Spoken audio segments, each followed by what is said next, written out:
Allahümme salli ala Muhammedin ve ali Muhammed. Bismillahirrahmanirrahim. Elhamdülillah Rabbil alemin. Ve huve hayrun nasirin vel mu'in. Amma ba'd. Allah Resulü Hazreti Muhammed sallallahu aleyhi ve aleyhi ve sellem Şəbaniyə xütbəsində Ramazan ayının fəziləti haqqında söylədiyi xütbədə buyurur: Ya eyyuhənnas, ey insanlar! İnne əbvabel cinan fi həzə şəhri müfəttəhatun. Həqiqətən bu ayda cənnətin qapıları açılar. Fəsəlu rabbakum ən la yuğalliqaha aleykum. Bəs Rəbbinizdən istəyin, Allahdan istəyin, onu bir daha sizin üzərinizə bağlamasın. Və əbvabən nirani muğallaqatun. Həqiqətən cəhənnəmin qapıları da bağlanır. Fəsəlu rabbakum ən la yufəttihaha aleykum. Bəs Rəbbinizdən, Allahdan istəyin, onu bir daha sizin üzərinizə açmasın. Allah bu ayda etdiyimiz əməlləri qəbul eləsin. Allah tutduğumuz orucları qəbul eləsin. Allah günahlarımızı bağışlasın və bizi cənnət əhlindən qərar versin. Cəhənnəmin qapılarını üzümüzə bir daha açmasın. Ramazan ayının 20-ci günündəyik. 20-ci günün duasında hər gün olduğu kimi biz Allahdan gözəl əməllərə sahib olmağı, gözəl əməllərdə müvəffəq olmağı Allahdan istəyirik. Bugünün duasında da biz Allahdan istəyirik. Allahümme ftəhli fihi əbvabel cinan. İlahi, bugün cənnətin qapılarını mənim üçün aç. Və əğliq ənni fihi əbvabən niran. İlahi, bugün cəhənnəmin qapısını mənim üzərimə bağla. Və vəffiqni fihi litilavətil Qur'an. İlahi, bugün Qur'anın tilavətini mənim üçün mənə müvəffəq elə. Ya munziləs səkinəti fi qulubil mu'minin. Ey möminlərin qəlbinə səkinə, yəni rahatlıq nazil edən. Bugünün duasında da biz Allahdan Allahın kitabı olan, insanlara doğru yolu göstərən, insanlara hidayət edən, insanlara haqla batili göstərən və Peyğəmbərin əmanəti olan Qur'an-ı Kərimi oxumaqlığı Allahdan biz istəyirik. Bu işdə Allahdan müvəffəqiyyət, tövfiqiyyət istəyirik. Biz hədislərə baxanda, istər Peyğəmbərdən nəql olunan, istər Əhl-i Beytdən nəql olunan hədislərə baxanda çoxlu sayda hədislər görürük ki, Qur'an oxumağın savabı haqqında, Qur'an oxumağın fəziləti haqqında, dünya və axirətdə Qur'an oxuyanın dəyəri haqqında, hətta bəzi hədislərdə bir ayə belə Qur'an oxuyan şəxsin nə qədər savab əldə etdiyini, bu haqda çoxlu hədislər var.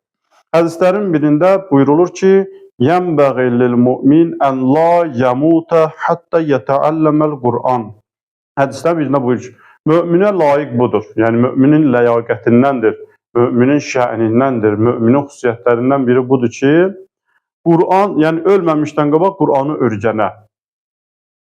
Əv yəkunə fi tə'limihi. Ya əcəli çatanda, ya ölüm bunu haqlayanda bu Qur'anı öyrənən halda olmuş olar. Məsələn, biri var, ölməmişdən qabaq, yəni əcəli çatmamışdan qabaq bu şəxs, bu mömin artıq Qur'an oxumağı öyrənib, Qur'anı oxuyur.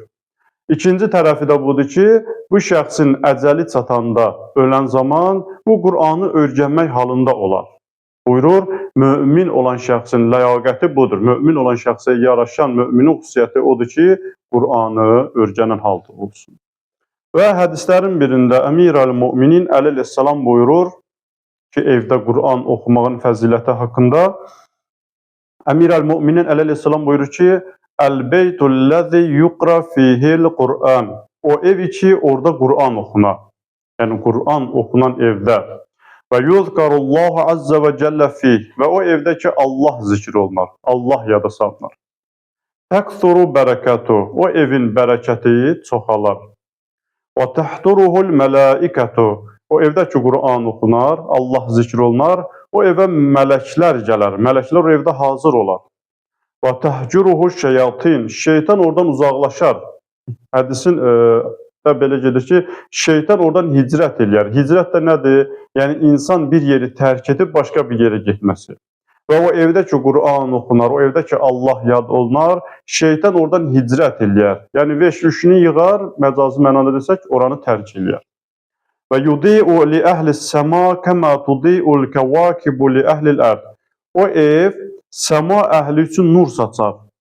Necə ki, ulduzlar yer əhlinə işıq göstərir, nur saçır, eyni zamanda Quran oxunan ev, Allah yad olunan ev də səma əhli üçün nur saçar. Və innəl beytəl-ləzi lə yuqra'u fihil-Qur'an və lə yuzkarullah əzzə və cəl fih. O ev ki, orada Quran oxunmaz, Allahın kitabı orada oxunmaz və Allah orada zikr olunmazsa, təqillu bərəkətu. O evin bərəkəti azalar. Və təhcuruhul mələikətu. Bu zaman mələklər buradan hicrət eləyər. Yəni, Quran oxunmayan evdə, Allah yad olunmayan evdə mələklər hicrət eləyər və təhduruhu şeyatin. O evdə şeytan olar.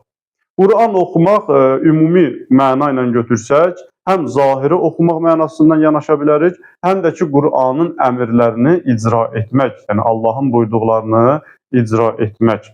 Ki, bu ev, Əmir-əl-Müminin buyurdu ki, bərəkətli olar, o evə mələklər gəlib gedər, o ev səma əhli üçün nur saçar. Başqa bir hədisdə Allah Resulü Həzrəti Muhammed sallallahu aleyhi və alihi və səlləm buyurur, Əddibu əvlədəkum ələ thələthi xisal. Burada Peyğəmbər artıq valideynlərə göstəriş verir. Yəni, valideynin övlada qarşı davranışından. Bəzən valideynlər övladlarına qarşı bir çox davranış göstərir. Məsələn, bəzi məsələlər var, ona diqqət edir, amma əsas mühüm məsələ ki var, ona diqqət eləmirlər.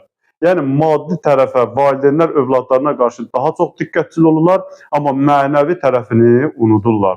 Ona görə valideynlər, övladı olan hər bir valideyn bu məsələdə gərək diqqətli olsun.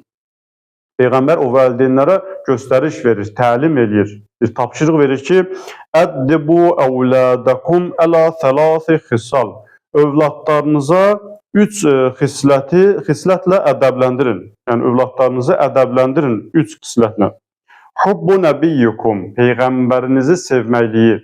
Yəni, övladlarınıza Peyğəmbərliyi aşılayın, övladlarınıza Peyğəmbərliyi göstərin ki, övladlarınıza Peyğəmbərliyi sevdirin. Peyğəmbər kimdir? Allah Peyğəmbəri niyə göndərib? Peyğəmbərə məhəbbət vacibdir, itaət vacibdir. Və hubbu əhli beytihi. İkinci, övladlarınızı o əməllə ədəbləndirin ki, Peyğəmbərin əhli beytinə məhəbbət bəsləsinlər.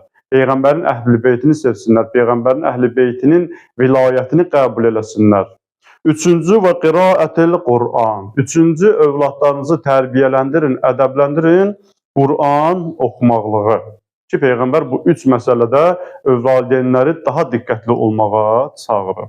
Başqa bir hədisdə Əmir-əl-Müminin əleyhissalam buyurur, Quran oxumağın insana nə qədər fəziləti var, nə qədər dəyər var, insanın əməllərində, insanın imanında nə qədər ki yeri var. Buyurur, Mə cələsə həzəl Qur'an əhədun illə qamə ənhu bi ziyadətin əv nuqsanin. Bir Quran oxuyan şəxs, Quranla oturub duran şəxs, Quranla belə deyək, həmsöhbət olan şəxs, Qurana itaət edən, Qurana tabe olan şəxs, Quranla yoldaşlıq edən şəxs, onda 2 hal baş verər. Bir tərəfdən ziyadə, yəni onun bir halı çoxalar və əv nöqsanın, bir haldan da onda nöqsan baş verər.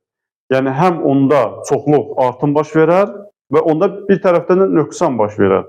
Və o ziyadə nədir? Ziyadəti fi huda. O şəxsin hidayəti çoxalar. İnsan Quranla oturub durar, Quranla həmsöhbət olar, Quranla yoldaşlıq eləyər. Bu şəxsin imam buyurur ki, hidayəti çoxalar.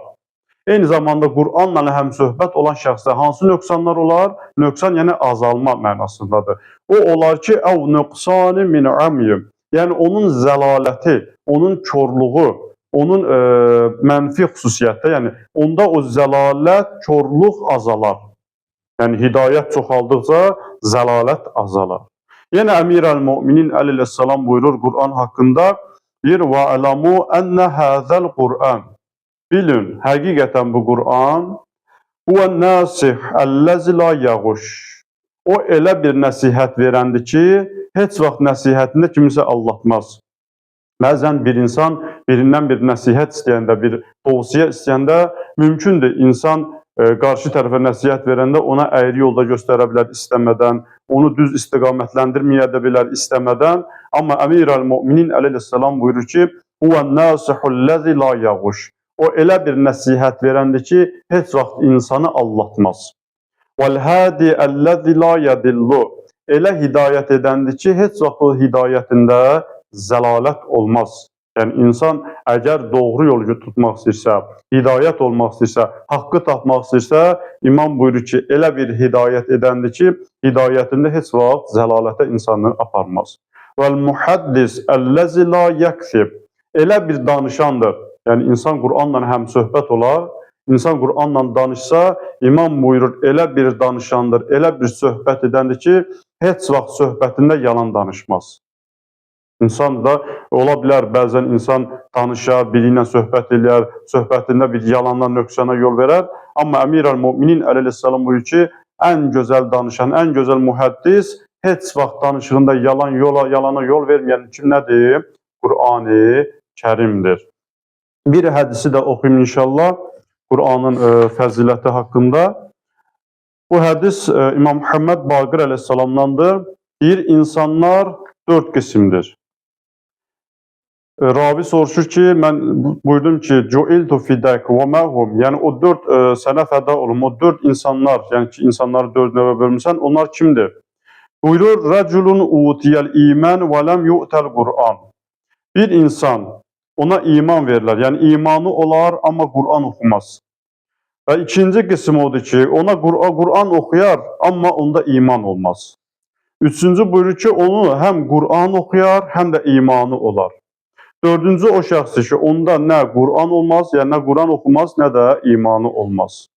Sonra buyurur ki, Cu'iltu, həmin ravi deyir ki, dedim ki, Cu'iltu fidəkə fəssir li haləhum. Bəs bu 4 insan ki, bu 4 növü ki böldün, bunların halını mənə izah elə. İmam sonra buyurur ki, əmməlləz utiyəl iman və ləm yu'təl Qur'an. O şəxsin ki, imanı olar, amma Qur'an oxumaz. Fəməthəluhu, onun misalı kəməthəli təmrəti tə'muha hulvun və la rihəllə. Bir onun misalı xurmaya bənzər. O şəxsə ki, deyir, imanı var, amma Qur'an oxumur, İmam onu xurmaya bənzədir. Yəni, onun tamı şirindir, amma ətri yoxdur. Yəni, şirin olmağına baxmayaraq, görsən, ətri yoxdur. Yəni, yenə də nəsə çatmır. Və o şəxs ki, ona Qur'an oxumaq verilər, yəni Qur'an oxuyar, amma imanı olmaz, sadəcə Qur'an oxuyur, onun misalı az bir bitkidir. Yəni, kəməsəlil az. Yəni, o bir bitkidir ki, iyi, gözəldir, amma dadı acıdır. Var da belə insanlar, görsən, imanı yoxdur. Amma Qur'andan elə danışır ki, nəfsi istəkləri üzərindən Qur'anı izah verir, Qur'anı cəmaata çatdırır. İmam buyurur ki, o bir bitki növüdür ki, danışdığı görsən gözəl. Məsələn, budur ki, Qur'andan danışır. Amma tamı yoxdur, yəni həqiqət yoxdur orada. Baxmayaraq ki, danışdığı Qur'andır, Allahın kəlamıdır, tamı gözəldir, amma iyi gözəldir, amma tamı yoxdur. Yəni, danışdıqları nəfsi üzərindəndir. Peyğəmbərin buyurduğu kimi, Əhl-i Beytin buyurduğu kimi deyil. Haqq yoxdur o sözdə. Sözün özü haqq olmasına baxmayaraq, amma verdiyi izahlar, yanaşmalar nəfs üzərindən olduğuna görə, yəni mənasız bir şeydir, bir şirinlik yoxdur. Deyir, amma o şəxs ki, həm Qur'an oxuyar, həm də imanı olar, yəni iman əhli olar, mümin olar və eyni zamanda Qur'an oxuyar, onun misalını da imam bir bitkiyə bənzətdir ki, onun deyir, həm ətri gözəldir, həm dadı gözəldir. Yəni onun sözünə, belə deyək ki, xülasə, yəni onun sözü bir gözəl bir söz olar, onun sözünə inanmaq olar. Yəni o həm şəxs iman əhlidir, mümindir, həm də Qur'an oxuyursa, deməli o Qur'anın nəfsindən izah eləməz.